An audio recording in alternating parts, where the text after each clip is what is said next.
Hello students and welcome to our YouTube channel the Dronas. मैं Cecil दीवान, आप लोग का जनरल स्टडीज़ का टीचर, आज आए हो एक स्पेशल वीडियो लेके।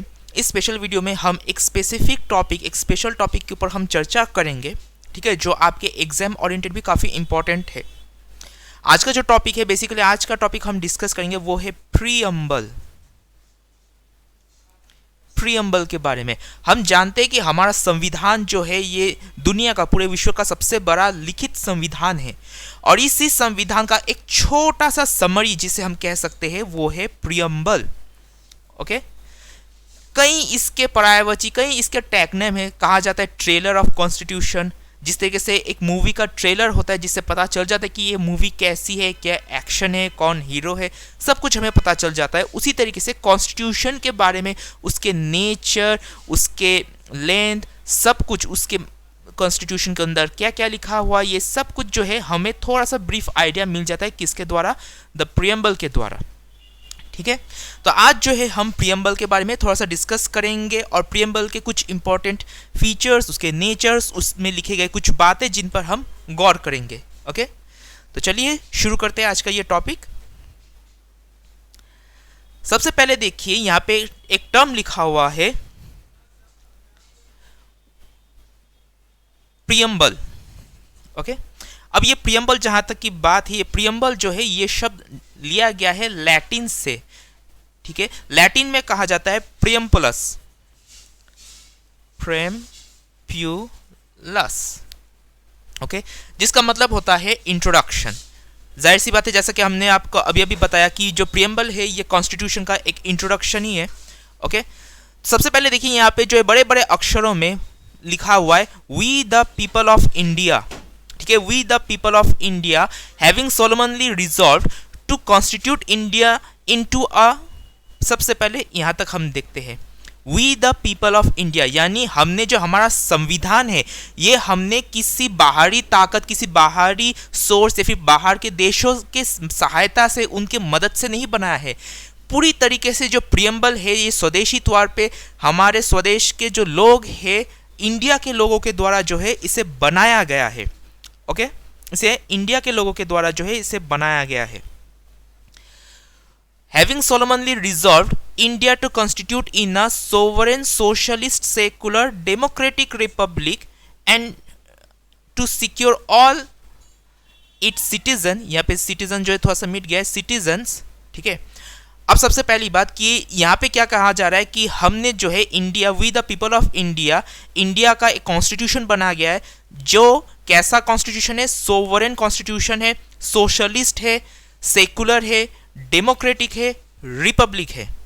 ओके, सबसे पहली बात यहां पे जब बात आ जाता है सोवरेन की, सोवरेन जब शब्द यहां पे होता है इसका मतलब है कि भारत जो है अपने आंतरिक मामलों में पूरी तरह से सक्षम है उसे सॉल्व करने के लिए, और इसी तरह बाहरी की कोई ताकत कभी भी भारत के इंटरनल अफेयर्स में इंटरफेयर नहीं कर सकता। ठीक है, अगर कोई भी इंडिया के अंदर कोई भी मसला है तो उसका जो सॉल्व है वो पूरी तरीके से जो है इंडिया खुद करेगा। बाहर के किसी देशों में से या फिर बाहर के किसी देश का कोई हक नहीं है कि वो इंडिया के अपने इंटरनल मैटर्स में दखल अंदाजी दे। ओके, दूसरी जो बात है वो आ जाता है यहाँ पे सोशलिस्ट। ठीक है, सोशलिस्ट को जब हम काफ़ी सारे लोग जो है कम्युनिज्म के साथ मानते हैं, उसको रिलेट करते हैं कि सोशलिस्ट जो है जहाँ पे सरकार का पूरा कंट्रोल रहेगा, लेकिन यहाँ पे जो सोशलिस्ट का जो कॉन्सेप्ट है वो एक्चुअली महात्मा गांधी और जवाहरलाल नेहरू जी के फिलोसफी से इंस्पायर्ड है, जहाँ पे सोशलिस्ट को कहा जा रहा है कि हमारे देश में जो है एक वेलफेयरिक स्टेट बनाना पड़ेगा। वेलफेयर स्टेट, वेलफेयर स्टेट यानी एक ऐसा समाज, एक ऐसा देश जहां पे सबकी भलाई हो, सबकी अच्छाई हो। ठीक है, नेक्स्ट आ जाता है सेक्युलर। ठीक है, सेक्युलर, ये जो शब्द है सेक्युलर, इसका मतलब ये है कि जो हमारा देश है, भारत में जो हमारा देश है, भारत जो हमारा देश है और इस देश के अंदर जो सरकार है इसका खुद का कोई अपना धर्म नहीं होगा। ठीक है, सरकार का या फिर हमारे देश का अपना कोई धर्म नहीं होगा, लेकिन साथ ही साथ जो है हमारा जो संविधान है ये हर एक इंसान को, हर एक भारतवासी को ये अधिकार देता है, ये आज़ादी देता है कि वो चाहे तो कोई भी धर्म का पालन करे, कोई भी धर्म को माने और कोई भी धर्म को प्रैक्टिस करे। ओके, नेक्स्ट आ जाता है डेमोक्रेटिक। ओके, डेमोक्रेटिक, डेमो यानी पीपल, क्रेटिक यानी रूलिंग। ठीक है, मतलब जो सरकार है ये किन के द्वारा बनाया जाएगा, किन के द्वारा इलेक्ट किया जाएगा, by the authority of the people. Authority of the people, जो सरकार है ये पीपल के अथॉरिटी के द्वारा बनाया जाएगा। पीपल के पास क्या अथॉरिटी है? पीपल के पास, लोगों के पास जो अथॉरिटी है वो है वोट देने का। इस वोटिंग के द्वारा ही जो है हम अपनी सरकार बनाते हैं। जहां तक डेमोक्रेसी की बात है, यहाँ पे जो है दो टाइप्स के डेमोक्रेसी होते हैं। एक होता है डायरेक्ट डेमोक्रेसी, जहां पे आप अपने प्रेसिडेंट को या फिर अपने प्राइम मिनिस्टर को डायरेक्ट इलेक्ट करते हैं, डायरेक्ट वोट देके।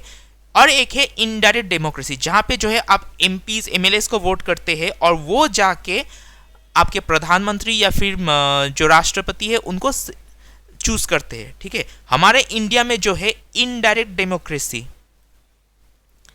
इनडायरेक्ट डेमोक्रेसी फॉलो किया जाता है।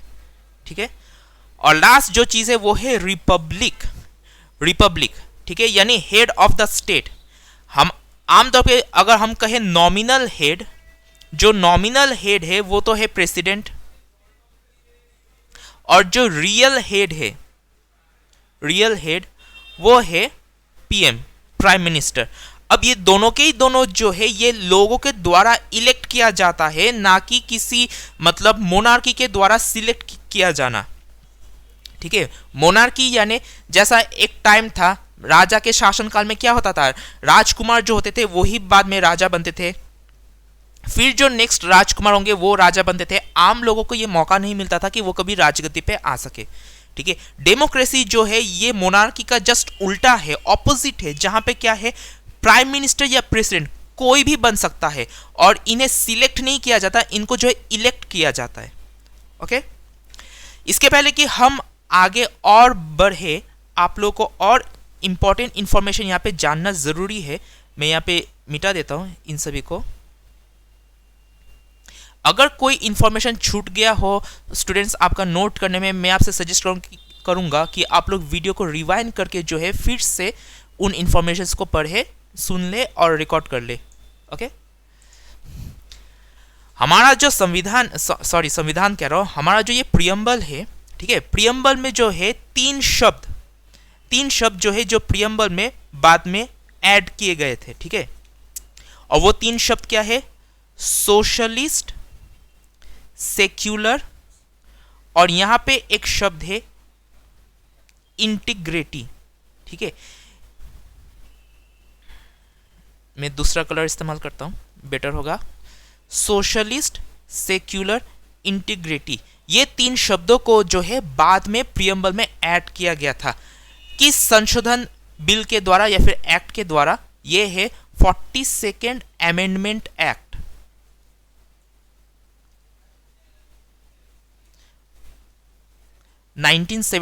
इसके द्वारा जो है इन तीन शब्दों को जो है ऐड किया गया है।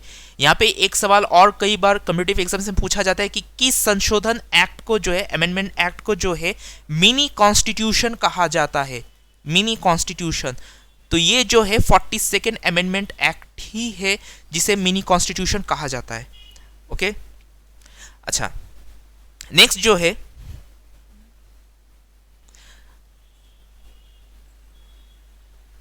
नेक्स्ट हम यहां पे जानेंगे कि ये जो प्रियम्बल है, ठीक है, ये प्रियम्बल का सबसे पहला आइडिया जो है ये किसने दिया था? प्रियम्बल का सबसे पहला जो आइडिया है ये दिया गया था जवाहरलाल नेहरू जी के द्वारा।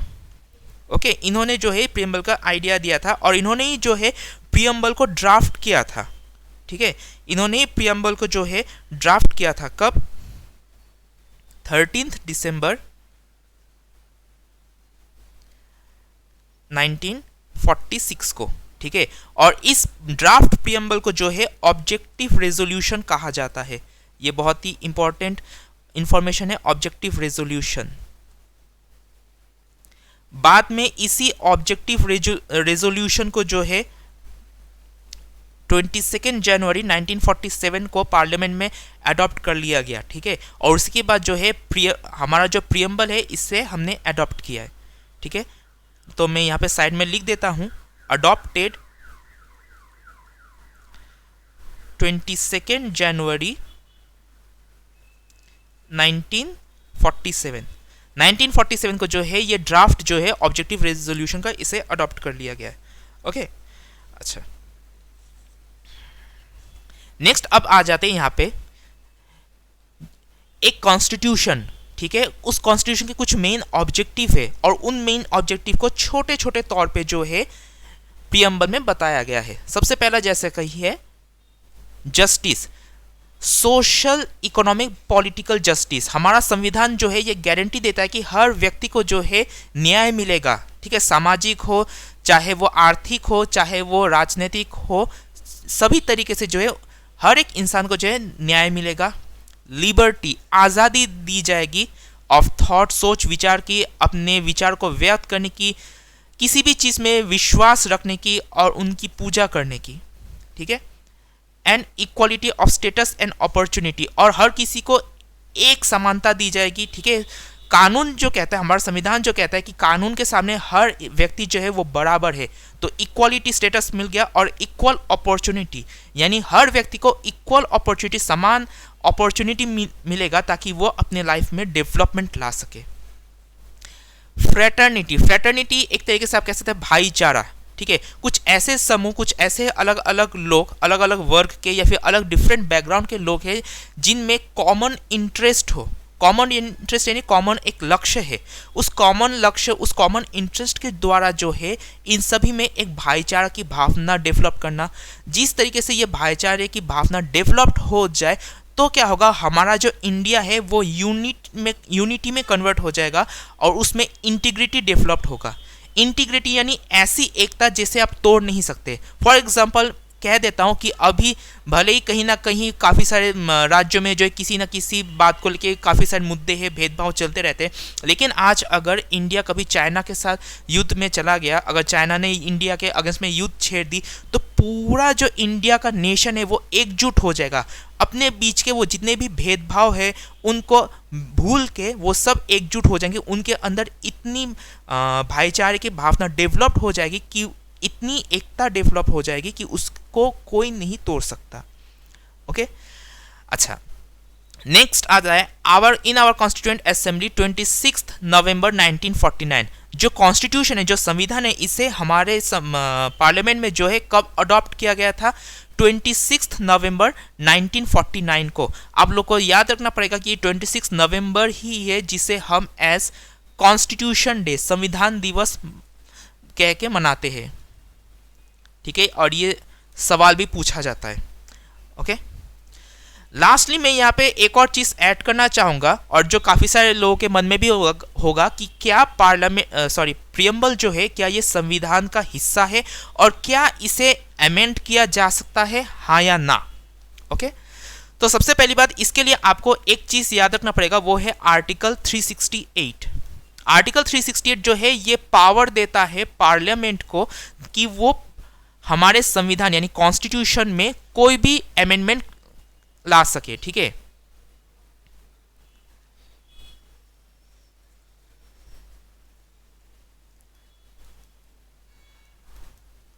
Constitution, okay.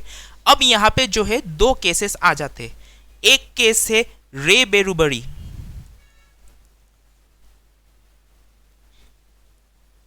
रे बेरुबरी यूनियन एंड एक्सचेंज एनक्लेव।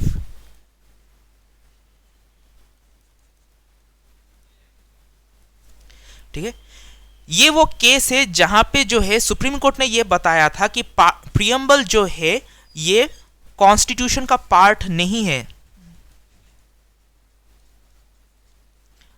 और इस वजह से जो है इससे अमेंड नहीं किया जा सकता, ठीक है। वहीं दूसरी तरफ हम एक और केस देखेंगे, ये 1960s का केस है। और इसी तरह हम दूसरा एक केस देखेंगे, केशवानंदा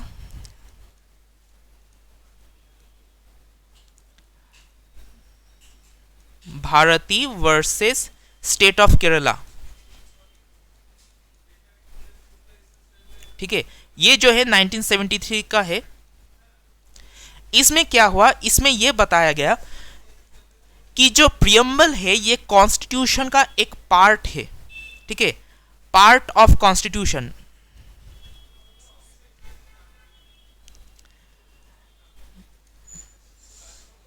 ये कॉन्स्टिट्यूशन का पार्ट है और इसीलिए अगर कॉन्स्टिट्यूशन को हम अमेंड कर सकते, संशोधन कर सकते, तो जाहिर सी बात है हम प्रियम्बल को भी अमेंड कर सकते हैं, इसमें भी संशोधन हम ला सकते हैं।